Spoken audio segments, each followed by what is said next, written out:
اللہ تعالیٰ کی بارگاہ میں اطاعت رسول کے بغیر مقام قرب حاصل نہیں ہو سکتا۔ اب اگر کوئی اطاعت کرتا ہے، سب کچھ تقاضائے شریعت کے مطابق کرتا ہے، تو وعدہ خداوندی ہے کہ اللہ تعالیٰ اسے اپنا محبوب بنا لے گا، اور جس کو اپنا محبوب بنائے گا پھر اس کو گندہ نہیں چھوڑے گا، بلکہ اس کے تمام گناہوں کی بخشش و مغفرت کر دی جائے گی۔ تو اب ہم ذرا اس پوری آیت کی جو وضاحت ہے، اس کی روشنی میں اپنے اعمال کو بھی دیکھیں، اپنے بارے میں غور و تفکر کریں۔ پہلی بات یہ کہ ہم مسلمانوں نے بھی محبت میں، جوش عقیدت میں کچھ ایسی چیزیں اختیار کی ہیں جس کو ہم سمجھتے ہیں کہ بہت اچھی ہیں، صحیح ہیں، اور یہ ہمیں اللہ تعالیٰ کی بارگاہ میں مقبول بھی کروا دیں۔ لیکن ان میں سے بعض چیزیں ایسی ہوتی ہیں کہ، اور وہ اکثر ایسا ہی ہوتا ہے کہ علماء سے یا مفتیان کرام سے رابطہ نہیں کیا جاتا، اپنی سوچ کے مطابق ہم کچھ چیزیں اختیار کر لیتے ہیں، اور پھر ہم سمجھتے ہیں کہ بس اب اس کے ذریعے ضرور اللہ تبارک و تعالی ہمیں مقام قرب عطا فرما دے گا، ہم سرکار کی بارگاہ میں مقبول ہو جائیں گے۔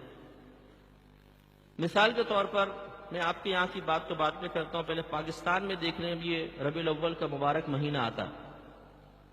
اب ہمارے ہاں ایک عجیب صورتحال ہو گئی ہے کہ پہلے علماء تلقینات کرتے تھے، سمجھاتے تھے، عوام نے اس کو پہلے علماء کی باتوں کو قبول کیا، لیکن اب جب یہ تمام معاملات عوام کے ہاتھ میں چلے گئے تو کون اور میں کون کا معاملہ ہو گیا۔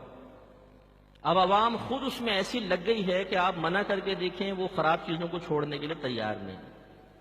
مثال کے طور پر لائٹنگ ہے، میں اس کو غلط نہیں کہتا ہوں کہ لائٹنگ ہونی چاہیے سرکار کے پیار میں، محبت میں، اگرچہ براہ راست اس کا حکم موجود نہیں، لیکن کوئی محبت رسول میں کرے تو ہو سکتا ہے اس کو اس کے ثواب بھی ملے۔ لیکن جس طریقے سے اب ہمارے ملک میں ہو رہا ہے کہ غریب ملک ہے، گھروں میں چولہے نہیں جل رہے ہیں، لوگ بیمار ہیں، علاج کے پیسے نہیں ہیں، جوان بیٹیاں گھر میں موجود ہیں، بہنیں موجود ہیں، باپ بوڑھا ہو رہا ہے، لڑکے کی شادی اس لیے نہیں کر رہے کہ پہلے 4 بہنوں کی شادی کرو گے تو پھر تمہاری شادی ہوگی، نہ ان کے لیے پیسے جمع ہو رہے ہیں، نہ اس نوجوان کے لیے پیسے جمع ہو رہے ہیں۔ ایسے ملک میں اربوں روپے کی لائٹنگ کرنا، وہ بھی کس وجہ سے؟ مقابلے بازی۔ جو تم نے کتنے کی ہے اس دفعہ علاقے میں؟ 10 لاکھ کی، ہم 20 لاکھ کی کریں گے۔ تم نے 40 لاکھ کی، ہم 50 لاکھ کی کریں گے۔ اب کی دفعہ ایک شہر میں تقریباً 22,000 چراغ جلائے گئے، چھوٹے چھوٹے چراغ، سرکار کی محبت میں۔ چلیں بہت اچھی بات ہے، لیکن اتنے چراغ، اچھا اس کا نتیجہ کیا نکلا؟ دوسرا وہ میڈیا نے اس کو کوریج دی، تو ہمارے ہاں پھر اپنا نام روشن کرنے کا تو بڑا ایک جذبہ ہے نا کہ میں تھوڑا سا بھی کروں تو پھر اس کو دکھایا جائے، چودھری صاحب نے کیا ماشاءاللہ کارنامہ کیا۔ تو دوسرے شہر والے، تیسرے شہر والے اب اس مقابلے میں لگ گئے کہ تم نے 22,000 کیا تو ہم اتنا کریں گے کہ انشاءاللہ gains book of world record میں ہمارا نام آ جائے گا۔ اب وہ اس میں لگ گئے۔ اچھا پھر تغرے وغیرہ روڈوں پر سجانا، یہ وہ، چلے سجاوٹ کوئی بات نہیں، لیکن اب نتیجہ کیا نکل رہا ہے؟ جب نائٹ ہوتی ہے، لائٹیں جلتی ہیں جگمگ، اب وہ گھر سے عورتیں باہر نکلتی ہیں، مرد باہر نکلتے ہیں، جی کس لیے جا رہے ہیں؟ لائٹنگ دیکھنے کے لیے۔ اس میں پھر نتیجہ نکلتا ہے کہ اتنا مردوں عورتوں کا اختلاط ہو جاتا ہے روڈوں پر، اتنی بدنگاہی اور اس قدر خرافات ہو رہی ہوتی ہیں کہ الامان والحفیظ، یعنی گناہ، کثیر گناہ ہو رہے ہوتے ہیں۔ تو اب دیکھیں، اب یہ تمام جو چیزیں جو کوئی کر رہا ہے تو وہ محبت رسول میں ہی کر رہا ہے، کوئی بھی نفرت کی وجہ سے تو نہیں کر رہا نا، توہین کا ارادہ تو نہیں ہے، مذہب کو بدنام کرنے کا ارادہ تو نہیں ہے۔ لیکن ان کی غلطی ایک ہے کہ وہ ان تمام کاموں کے کرنے سے پہلے صحیح علماء سے، مفتیان کرام سے رائے طلب نہیں کر رہے۔ انہوں نے ہر چیز کو اپنے ہاتھ میں لے لیا، اور ہاتھ میں لینے کے بعد سمجھتے ہیں کہ ہم جو کر رہے ہیں بس وہ 100% بالکل درست ہے، اب ہمیں اس سے روکا نہ جائے، اور اس میں اب روز بروز اضافہ ہوگا۔ تو ہم یہ کہتے ہیں کہ آپ لائٹنگ ضرور کریں۔ مثال کے طور پہ 40 لاکھ کی لائٹنگ ایک علاقے میں ہو رہی ہے، 40 لاکھ، یہ تو ایک گلی ہے ہمارے وہاں پر کھارا در میں، وہاں پہ سنا ہے کہ 40 لاکھ کی لائٹ کرتے ہیں ایک گلی کے اندر، بس 40 لاکھ، 40 lakhs۔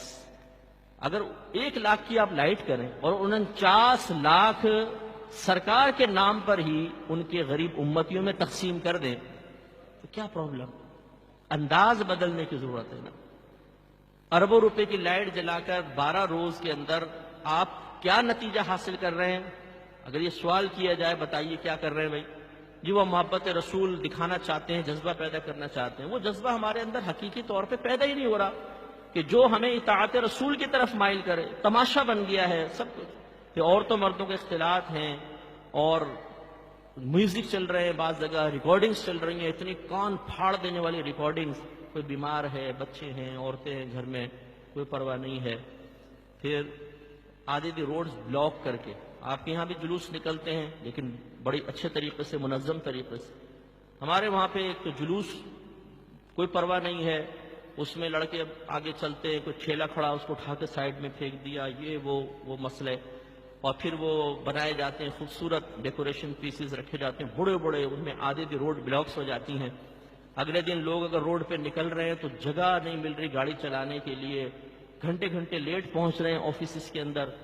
یہ چیزیں جو ہیں یہ قابل توجہ، اس میں حقوق العباد کی تلفی بھی ہوتی ہے اور پھر اس پہ تنقید کا موقع ملتا ہے۔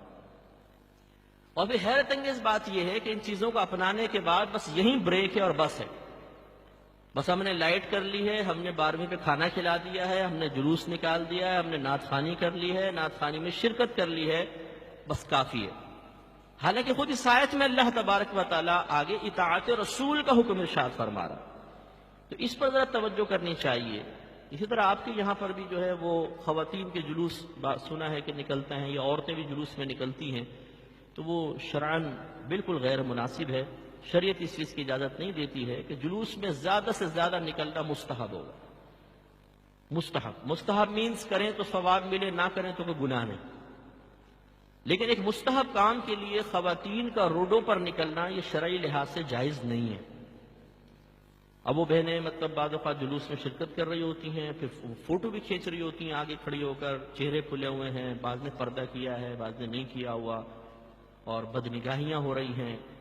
تو اس طرح کی چیزیں اختیار کرنا محبت رسول میں، اور پھر یہ سمجھنا کہ اب چونکہ ہم محبت رسول میں یہ کام کر رہے ہیں تو ضرور ہم سے درگزر کیا جائے گا، ضرور ہمارا یہ عمل اللہ کی بارگاہ میں مقبول ہوگا، یہ سوچ صحیح نہیں ہے۔